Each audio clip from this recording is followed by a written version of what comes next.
ಓಂ ಆದಿನಾರಾಯಣಂ ವಿಷ್ಣುಂ ಬ್ರಹ್ಮಾಣಂ ಚ ವಸಿಷ್ಠಕಂ ಶ್ರೀರಾಮಂ ಮಾರುತಿಂ ವಂದೇ ರಾಮದಾಸಂ ಚ ಶ್ರೀಧರಂ ನಮಃ ಶಾಂತಾಯ ದಿವ್ಯಾಯ ಸತ್ಯಧರ್ಮಸ್ವರೂಪಿಣೇ ಸ್ವಾನಂದಾಮೃತ ತೃಪ್ತಾಯ ಶ್ರೀಧರಾಯ ನಮೋ ನಮಃ ಸುರಾಚಾರ್ಯಾಯ ವಿದ್ಮಹೇ ಸುರಶ್ರೇಷ್ಠಾಯ ಧೀಮಹಿ ತನ್ನೋ ಗುರುಃ ಪ್ರಚೋದಯಾತ್ ಶ್ರೀ ಗುರುಭ್ಯೋ ನಮಃ ಹರಿ ಓಂ.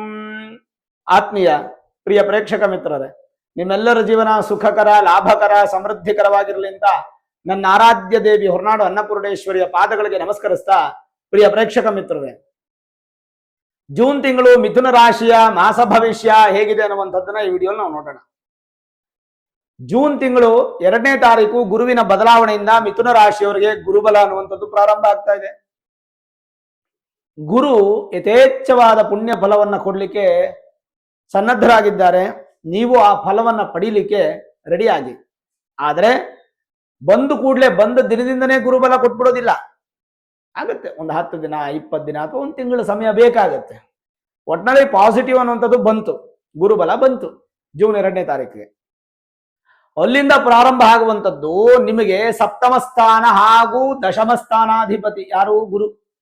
ಸಪ್ತಮ ಅಂದ್ರೇನು? Life partner and business partner. ಒಂದು ಹುಡುಗನಿಗೆ ಹುಡುಗಿ ಅಥವಾ ಹುಡುಗಿಗೆ ಹುಡುಗ, ಲೈಫ್ ಪಾರ್ಟ್ನರ್ ಆರ್ ಬಿಸ್ನೆಸ್ ಪಾರ್ಟ್ನರ್ನ ನಾವು 7th ಹೌಸ್ ನೋಡ್ತೀವಿ. ಹಾಗೆ 10th house house of job. House of job partner ಎರಡೂ ಕೂಡ ಅಧಿಪತಿ ಆಗಿರತಕ್ಕಂಥ ಸ್ಥಾನಾಧಿಪತಿ ಯಾರಂದ್ರೆ ಗುರು. ಅವರು 2nd ಹೌಸ್ ಅಲ್ಲಿ ಎಕ್ಸಾಲ್ಟೆಡ್ ಪೊಸಿಷನ್ ಇದ್ದಾರೆ. ಹಾಗಾಗಿ ಜೂನ್ ತಿಂಗಳಿಂದನೇ ವಿವಾಹ ಸಂಬಂಧಪಟ್ಟಂತದ್ದು, ಶುಭ ಕಾರ್ಯಕ್ಕೆ ಸಂಬಂಧಪಟ್ಟಂತದ್ದು, ಎಲ್ಲಾ ವಿಚಾರಗಳಲ್ಲೂ ಜಯಪ್ರಾಪ್ತಿ ಆಗ್ಲಿಕ್ಕೆ ಶುರುವಾಗುತ್ತೆ ಮಿಥುನ ರಾಶಿಯವ್ರಿಗೆ. ಇನ್ನು ಜಾಬ್ ಅಂತೀರಾ, ಇಷ್ಟು ದಿನ ನಿಮ್ಗೇನು ಇನ್ಸೆಕ್ಯೂರ್ಡ್ ಆಗಿತ್ತು ಜಾಬು, ಇನ್ಮೇಲೆ ಸೆಕ್ಯೂರ್ಡ್ ಆಗತ್ತೆ. ಅಥವಾ ಚೇಂಜ್ ಮಾಡ್ಬೇಕಾ, ಸ್ಥಾನ ಪಲ್ಲಟ ಮಾಡ್ಬೇಕಾ, ಹೊಸ ಜಾಬ್ ಹುಡುಕ್ಬೇಕಾ, ಇದು ಕರೆಕ್ಟ್ ಟೈಮು. ಅಕಸ್ಮಾತ್ ಮಿಥುನ ರಾಶಿಯವ್ರಿಗೆ ಜಾಬ್ ಹೋಗ್ಬಿಡ್ತು ಅಂತ ಇಟ್ಕೊಳ್ಳಿ, ಎಕ್ಸಾಂಪಲ್, ಹೋಗೋದ್ ಬೇಡ, ಹೋಗ್ಬಿಡ್ತು ಅಂತ ಇಟ್ಕೊಳ್ಳಿ. ನೀವೇನ್ ಭಯ ಪಡೋಂಗಿಲ್ಲ, ಬೇಜಾರು ಪಡೋಂಗಿಲ್ಲ. ಇದು ಪರಿವರ್ತನಾ ಸಮಯ, ಬದಲಾವಣೆಯ ಕಾಲ. ಹಾಗಾಗಿ ಗುರು ಚೇಂಜ್ ಮಾಡುವಂತ ಸಮಯ ಆದ್ರಿಂದ ನಿಮಗೆ ಬದಲಾವಣೆಯನ್ನ ಕೊಡ್ತಾನೆ. ಆ ಬದಲಾವಣೆಗೋಸ್ಕರ ನಿಮಗೆ ಕೆಲಸ ಹೋಗಿದೆ ಅಂತ ತಗೊಳ್ಬಹುದು, ಇನ್ ಕೇಸ್ ಹಂಗ ಆದ್ರೆ. ಹಾಗಾಗಿ ಗುರು ಸೂಪರ್ ಆಗಿದೆ, ಏನು ಚಿಂತೆ ಮಾಡೋ ಅವಶ್ಯಕತೆ ಇಲ್ಲ. ಇನ್ನು 8ನೇ ತಾರೀಕು ಶುಕ್ರ, ವಿಶೇಷವಾಗಿ ಅವರು 2nd ಹೌಸ್ಗೆ ಬರ್ತಾರೆ. ನಿಮ್ಮ ರಾಶಿಯಿಂದ 2nd ಹೌಸ್ಗೆ ಬಂದು ಕೂತ್ಕೋತಾರೆ. ಹಂಗಾಗಿ 2nd ಹೌಸ್ ತುಂಬಾ ಸ್ಟ್ರಾಂಗ್ ಆಗಿ ಧನಾಭಿವೃದ್ಧಿ, ಕುಟುಂಬಾಭಿವೃದ್ಧಿ, ಮಾತಲ್ಲಿ ಯಶಸ್ಸು, ಮತ್ತೆ ವಿದ್ಯಾರ್ಥಿಗಳಿಗೆ ಯಶಸ್ಸು ಮತ್ತೆ ಸೌಖ್ಯ ಸಿಗ್ತಕ್ಕಂಥದ್ದು. ಇನ್ನು 15ನೇ ತಾರೀಕು ಸೂರ್ಯ ನಿಮ್ಮ ರಾಶಿಗೆ ಪ್ರವೇಶವಾಗ್ತಾರೆ. 15ನೇ ತಾರೀಕಿನವರೆಗೂ ಸ್ವಲ್ಪ ಆರೋಗ್ಯದ ಕಡೆ ಗಮನ ಕೊಡಿ. ಯಾಕಂದ್ರೆ 12th ಹೌಸ್ ಅಲ್ಲಿ ಸೂರ್ಯ ಇರ್ತಾರೆ. ಸೂರ್ಯನೇ ಆರೋಗ್ಯ ಸ್ಥಾನಾಧಿಪತಿ, ಆರೋಗ್ಯ ಕಾರಕ ಸೂರ್ಯ. ಆರೋಗ್ಯ ಕಾರಕ ಸೂರ್ಯ 12th ಹೌಸ್ ಅಲ್ಲಿ ಇದ್ದಾಗ, ಅದು ಶತ್ರು ಮನೆ ಇದ್ದಾಗ ಒಂದ್ ಸ್ವಲ್ಪ ಕಿರಿಕಿರಿ ಉಂಟಾಗ್ಬೋದು ಆರೋಗ್ಯದಲ್ಲಿ ಜೂನ್ 15ನೇ ತಾರೀಕಿನವರೆಗೂ. ಅದಾದ್ಮೇಲೆ ಸೂರ್ಯನು ನಿಮ್ಮ ರಾಶಿಗೆ ಬಂದು ಬಿಡ್ತಾರೆ. ನಿಮ್ಮ ರಾಶಿಯಾಧಿಪತಿ ಬುಧನಿಗೆ ಸೂರ್ಯ ಮಿತ್ರನಾದ್ರಿಂದ ಏನು ಸಮಸ್ಯೆ ಇಲ್ಲ. ಇನ್ನು 20ನೇ ತಾರೀಕು ಕುಜ ಲಾಭ ಸ್ಥಾನದಿಂದ ನಷ್ಟ ಸ್ಥಾನಕ್ಕೆ ಬರ್ತಾರೆ. ಅದೇ ಈಗ ಈ ಜೂನ್ ತಿಂಗಳಲ್ಲಿ ಗುರುಬಲ ಬಂತಲ್ಲ ಅಂತ ದಿಢೀರ್ ಅಂತ ಒಂದು ಭೂಮಿ ಕೆಲಸ ಹಾಕ್ಬಿಡೋದು, ಕೈ ಮನೆ ಕಟ್ಟ ಕೆಲಸ ಹಾಕ್ಬಿಡೋದು, ಹಿಂಗ ಸಡನ್ ಆಗಿ ಏನು ಮಾಡಕ್ ಹೋಗ್ಬೇಡಿ. ಯಾಕಂದ್ರೆ 12th ಹೌಸ್ಗೆ ನಿಮ್ಗೆ ಕುಜ ಬರ್ತಾರೆ. ಯಾವಾಗ? 20ನೇ ತಾರೀಕು. 20ನೇ ತಾರೀಕು ಒಳಗ್ ಮಾಡ್ತೀನಿ ಅಂದ್ರೆ ಸಂತೋಷ ಮಾಡಿ. 20ನೇ ತಾರೀಕು ನಂತರ ಒಂದ್ ಸ್ವಲ್ಪ ಸಮಾಧಾನವಾಗಿರಿ, ಆತರ ಪಡಬೇಡಿ. ಒಳ್ಳೆ ಮುಹೂರ್ತಗಳನ್ನ ತಿಳ್ಕೊಂಡು ಆಮೇಲೆ ಗುದ್ಲಿ ಪೂಜೆ ಮಾಡೋದು ಅಥವಾ ಭೂಮಿ ಪೂಜೆ ಮಾಡೋದು, ಮನೆ ಕಟ್ಟಕ್ ಶುರು ಮಾಡೋದು ಅಥವಾ ಸೈಟ್ ತಗೊಳಕ್ ಶುರು ಮಾಡೋದು ಅಂದ್ರೆ ಭೂಮಿ ಸಂಬಂಧಪಟ್ಟಂತ ವಿಚಾರಗಳಲ್ಲಿ. ಈಗ ರೈತರು ಅಷ್ಟೇ ಹುಷಾರಾಗಿ, ಮಳೆ ನಕ್ಷತ್ರಗಳು, ಯಾರನ್ನ ಪುರೋಹಿತರನ್ನ ಯಾರನ್ನ ಪಂಚಾಂಗ ತಿಳಿದಿರೋನ್ ಕೇಳಿದ್ರೆ ಹೇಳ್ತಾರೆ ಮಳೆ ನಕ್ಷತ್ರಗಳು ಯಾವಾಗ ಬರುತ್ತೆ, ಯಾವಾಗ ಆ ಒಂದು ಬೀಜ ಬಿತ್ತನೆ ಬೇಕು ಮಾಡಬೇಕು ಅಂತೆಲ್ಲ ತಿಳ್ಕೊಬಹುದು. ಈಸಿ ಆಗತ್ತೆ ತಿಳ್ಕೊಂಡು ಅದರಿಂದ ನೀವು ಮಾಡ್ಕೋಬಹುದು, ಏನೋ ಸಮಸ್ಯೆ ಆಗೋದಿಲ್ಲ.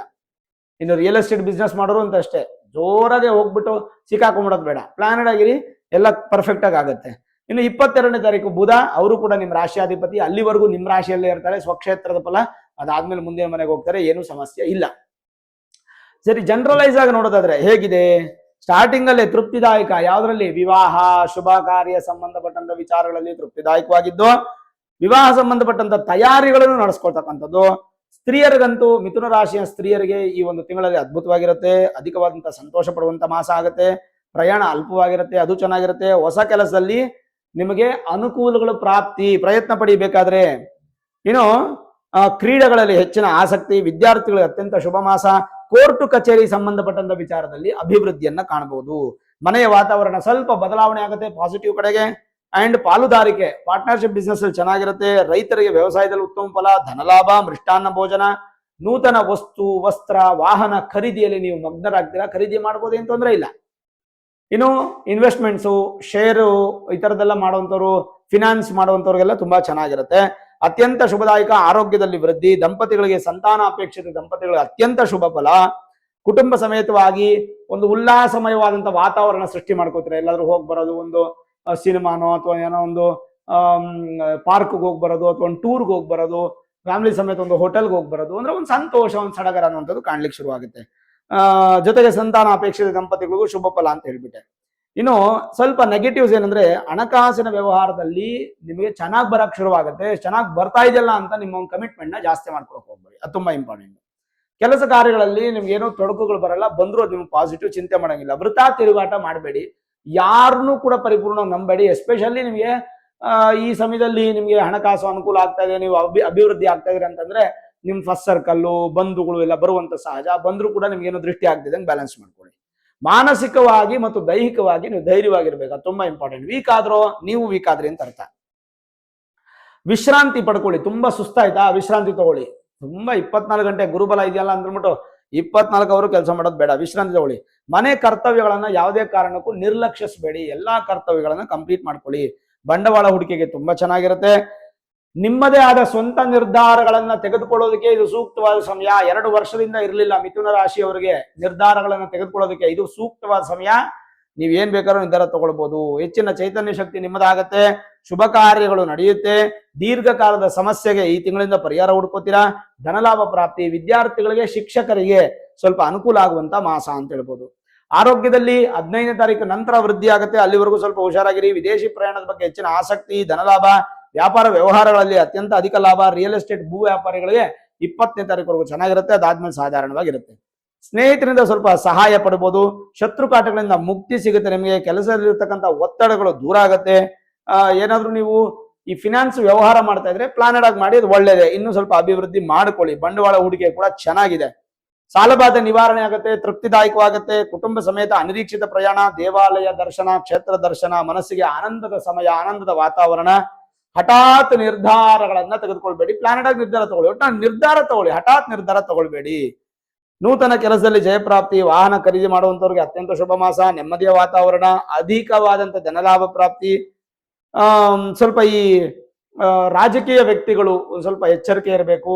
ಹಣಕಾಸಿನ ತೊಂದರೆ ಇಲ್ಲ, ಅಧಿಕಾರದಲ್ಲಿ ಸ್ವಲ್ಪ ತೊಂದರೆಗಳಾಗ್ಬೋದು. ಚಾಣಾಕ್ಷತನ ಉಪಯೋಗಿಸಿ ಯಾರಾದ್ರೂ ನಿಮ್ಗೆ ಏನಾದ್ರು ತೊಂದರೆಗಳು ಮಾಡಿದ್ರು, ಅಧಿಕಾರದಿಂದ ಇಳಿಯಕ್ಕೆ ಸಮಸ್ಯೆ ಆದ್ರು, ಅಥವಾ ಪ್ಲಾನ್ ಮಾಡಿ ನಿಮ್ಮನ್ನ ಸಿಕ್ಕಾಕ್ಸೋದು, ಸಸ್ಪೆಂಡ್ ಮಾಡೋದು, ಅಥವಾ ಏನಾದ್ರು ಸಮಸ್ಯೆಗಳಾಗೋದು, ಈ ತರದ್ ಆಗೋದು ಬೇಡ. ಆದಷ್ಟು ಇದನ್ನ ಬ್ಯಾಲೆನ್ಸ್ ಮಾಡಿ. ಹಾಗಾದ್ರೆ ಈ ತಿಂಗಳು ಯಾವ ಗ್ರಹ ಚೆನ್ನಾಗಿಲ್ಲ ಅನ್ನುವಂಥದ್ದು ನಮ್ ಕ್ವಶನ್ ಮಾರ್ಕ್. ದಶಮದಲ್ಲಿ ಶನಿ ಇದ್ದಾರೆ, ಏನ್ ತೊಂದರೆ ಇಲ್ಲ. ದ್ವಾದಶಕ್ಕೆ ಕುಜ ಬರ್ತಾರೆ ನೋಡಿ, ಅದು ಒಂದ್ ಸ್ವಲ್ಪ ನೆಗೆಟಿವ್ ಆಗುತ್ತೆ. ಹಾಗೆ ಆ ನೆಗೆಟಿವ್ ನ ನಿವಾರಣೆ ಮಾಡ್ಬೇಕಂದ್ರೆ ಮಿಥುನ ರಾಶಿಯವರು ಜೂನು 1ನೇ ವಾರದಲ್ಲಿ ಯಾವಾಗ ನಿಮಗೆ ಅನುಕೂಲ ಆಗುತ್ತೋ ಅವಾಗ ಸುಬ್ರಹ್ಮಣ್ಯನ ದೇವಸ್ಥಾನಕ್ಕೆ ಹೋಗಿ ಒಂದು ಭಸ್ಮಾರ್ಚನೆ ಮಾಡಿಸ್ಬಿಡಿ. ಅಂದ್ರೆ ವಿಭೂತಿ ಅರ್ಚನೆ ಮಾಡಿಸ್ಬಿಟ್ಟು ಆ ಭಸ್ಮವನ್ನ ತಗೊಂಡ್ಬಂದಿಟ್ಕೊಂಡು ಪ್ರತಿನಿತ್ಯ ಭಸ್ಮ ಇಟ್ಕೊಳ್ತಾ ಬನ್ನಿ. ಏನೋ ಸುಬ್ರಹ್ಮಣ್ಯನ ದೇವಸ್ಥಾನ ತಂದಿದ್ದ ಭಸ್ಮ ತಿಂಗಳು ಪೂರ್ತಿ ನಿಮ್ಗೆ ಕುಜ ಅಂದ್ರೆ ಸುಬ್ರಹ್ಮಣ್ಯ, ಆಯ್ತಾ? ತಿಂಗಳು ಪೂರ್ತಿ ಅದು ಮ್ಯಾನೇಜ್ ಆಗುತ್ತೆ, ಬ್ಯಾಲೆನ್ಸ್ ಆಗುತ್ತೆ, ಏನೂ ತೊಂದರೆ ಇಲ್ಲ, ಭಯ ಪಡೋ ಅವಶ್ಯಕತೆ ಖಂಡಿತ ಇಲ್ಲ. ಹಾಗಾಗಿ ಚಿಂತೆ ಮಾಡಬೇಡಿ, ಧೈರ್ಯವಾಗಿರಿ, ಭಗವಂತ ಒಳ್ಳೇದು ಮಾಡ್ತಾನೆ. ಸರಿ, ಈಗ ನಾನು ಹೇಳ್ತಾ ಇದ್ದೀನಿ ಗುರುಬಲ ಬಂದಿದೆ, ನಿಮ್ಗೆ ತುಂಬಾ ಚೆನ್ನಾಗಿದೆ. ಗುರುಗಳೇ ನೀವು ಹೇಳ್ತಾ ಇದ್ದೀರಾ ಗುರುಬಲ ಬಂದಿದೆ, ಹೌದು ಎಲ್ಲರೂ ಹೇಳ್ತಾ ಇದಾರೆ. ಉಚ್ಚಸ್ಥಾನ ಗುರು ಬಂದಿರೋದು, ಸೆಕೆಂಡ್ ಹೌಸ್ ಧನಸ್ಥಾನ ಅಂತ ಇದಾರೆ. ಇಷ್ಟೆಲ್ಲ ಶುಭ ಫಲ ಹೇಳ್ತಿದ್ದೀರಾ, ನನ್ಗೆ ಯಾವ್ದು ಆಗ್ತಾ ಇಲ್ಲ, ಏನೋ ಸ್ವಲ್ಪ ಮಿಸ್ ಹೊಡಿತಾ ಇದೆ ಅಂತ ಏನಾದ್ರು ನಿಮ್ಗೆ ಅನ್ಸಿದ್ರೆ ಅವಾಗ ನಿಮ್ಮ ಮೂಲ ಜಾತಕವನ್ನ ಒಮ್ಮೆ ನುರಿತ ಜ್ಯೋತಿಷ್ಯರಿಗೆ ತೋರಿಸ್ಕೊಂಡು Vedic astrology, higher astrology predictions ಮಾಡಿಸಿ ಏನಾದ್ರೂ ಸುಲಭ ಪರಿಹಾರಗಳಿದ್ರೆ ಖಂಡಿತ ಮಾಡ್ಕೊಳ್ಳಿ. ನಿಮ್ಗೆ ಭಗವಂತ ಅನುಗ್ರಹ ಮಾಡ್ತಾನೆ. ಹಾಗಾಗಿ ಚಿಂತೆ ಮಾಡೋ ಅವಶ್ಯಕತೆ ಇಲ್ಲ, ಧೈರ್ಯವಾಗಿರಿ, ಭಗವಂತ ನಿಮ್ಗೆ ಒಳ್ಳೆ ಫಲವನ್ನೇ ಕೊಡ್ತಾನೆ. ನೋಡಿದ್ರಲ್ಲ ವೀಕ್ಷಕರೇ, ಮಿಥುನ ರಾಶಿಯವರ ಜೂನ್ ತಿಂಗಳ ಮಾಸ ಭವಿಷ್ಯ. ಈ ವಿಡಿಯೋ ಇಷ್ಟ ಆಗಿದ್ರೆ ಲೈಕ್ ಮಾಡಿ, ಶೇರ್ ಮಾಡಿ, ಮುಖ್ಯವಾಗಿ ನಮ್ಮ ಚಾನಲ್ಗೆ ಸಬ್ಸ್ಕ್ರೈಬ್ ಮಾಡಿ, ಬೆಲ್ ಐಕಾನ್ ಅನ್ನು ಪ್ರೆಸ್ ಮಾಡಿ. ಪ್ರತಿನಿತ್ಯ ನಾನು ಪೂಜೆ ಮಾಡುವಂತಹ ನನ್ನ ಆರಾಧ್ಯ ದೇವಿ ಹೊರನಾಡು ಅನ್ನಪೂರ್ಣೇಶ್ವರಿಯ ಆಶೀರ್ವಾದ ಅನುಗ್ರಹ ಸದಾಕಾಲ ಮತ್ತೊಮ್ಮೆ ನಿಮ್ಗೆ ಸಿಗಲಿ ಅಂತ ಪ್ರಾರ್ಥನೆ ಮಾಡ್ತಾ, ಸರ್ವೇ ಜನಾಃ ಸುಖಿನೋ ಭವಂತು, ಸಮಸ್ತ ಸನ್ಮಂಗಳಾನಿ ಭವಂತು.